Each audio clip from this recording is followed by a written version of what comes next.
Ҳамарӯза дар шабакаҳои иҷтимоӣ чашмамон ба акси шиноснома, ҳуҷҷати ронандагӣ, корти бонкӣ ва даҳҳо ҳуҷҷати дигар меафтад, ки ин ё он нафар пайдо кардаву барои ба соҳибаш расондан онро нашр кардааст.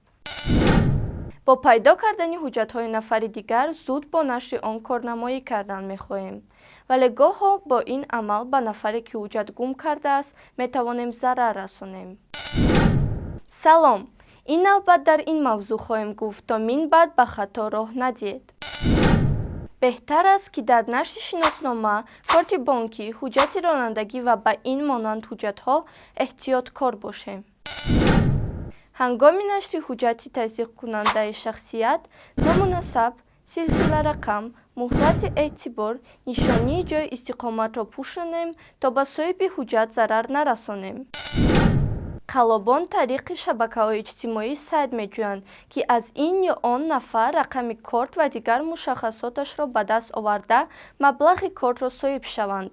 мо бо нашри мушаххасоти корти бонкии ёфтшуда барои қалобон шароит фароҳам меорем.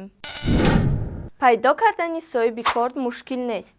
дар кортноми ташкилоти қарзӣ, яъне бонк, телефони хадамоти дастгирии бонк мавҷуд аст.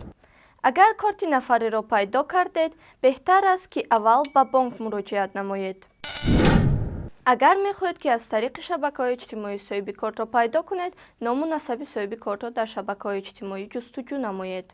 бо чунин исм нафареро пайдо кардед, зуд ба он акси кортро нафиристед, зеро бо ному насаби монанд чандин нафарро метавон пайдо кард.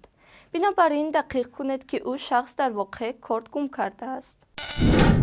рӯзноманигор Раҷаби Мирзо, модератори яке аз гурӯҳҳои бузурги фейсбукӣ «Ахбор барои афкор» мегӯяд, ҳама рӯза шоҳиди чунин ҳолат мешавад, ки шаҳрвандон акси ашёву ҳуҷҷатҳои ёфтаро тариқи интернет ба иштирок мегузоранд, то соҳибонашон пайдо шаванд, вале бе риояи талаботи бехатарӣ ва ахлоқӣ.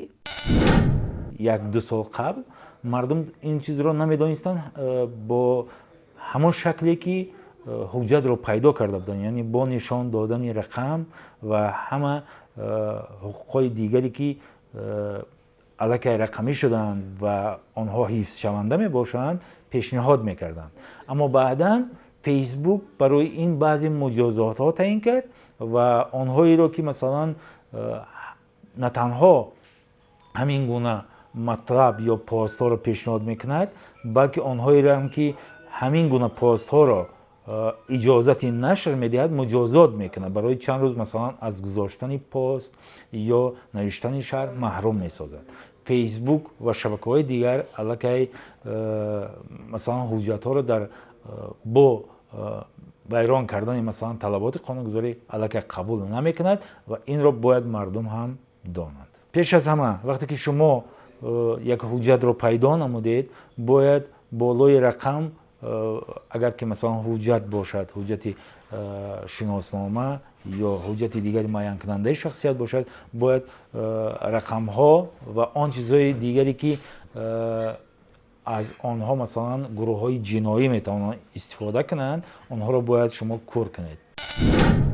агар акси корти ёфтшудаеро тариқи шабакаҳои иҷтимоӣ нашр кардан мехоҳед, рақамҳои корт, муҳлати эътибори корт ва CV-и он набояд намуддор бошад. шиноснома, шаҳодатномаи таваллуд ё дигар ҳуҷҷати шахси дигар барои шумо нолозим аст, бинобар ин барои баргардонидани он талош кунед. тибқи талаботи моддаи 298 Кодекси Мадании Тоҷикистон, шахсе ки ашёи гумшударо ёфтааст, уҳдадор аз шахси гумкардаи ашё ё шахси дигари ба он шиносро, ки ҳуқуқи гирифтани ашёро дорад, огоҳ созад ва ба ин шахс ашёро баргардонад.